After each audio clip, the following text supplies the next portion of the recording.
TikTok is based in China. In China, there is no such thing as a private company. The ruling authority, the Chinese Communist Party, and its leader, Xi Jinping, have their hands deep in the inner workings of the company, with devastating consequences for our own personal freedoms. And in compliance with Chinese law, TikTok's parent company, ByteDance, is legally required to support the work of the Chinese Communist Party. And under ByteDance ownership structure, the Chinese government has the ability to manipulate TikTok's algorithm, surveil its users, and conduct influence operations that quietly populate Americans' For You pages.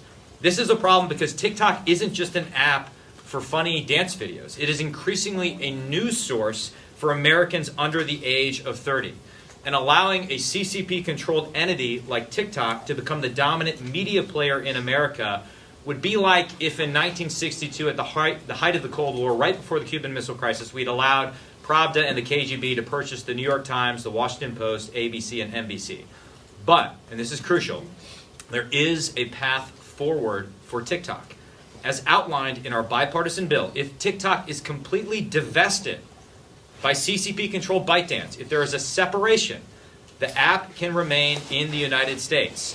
Through this bill, we want to ensure divestment, not censorship. If an entity other than a CCP-controlled entity owns TikTok, Americans can still share whatever content they like, no matter how bad the dance moves may be.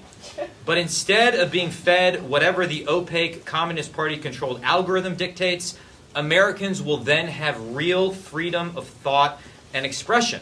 And for TikTok's users, employees, and investors, I would submit this bill provides the only path for the app to continue its operations in the United States without threatening Americans' online freedom, privacy, and security.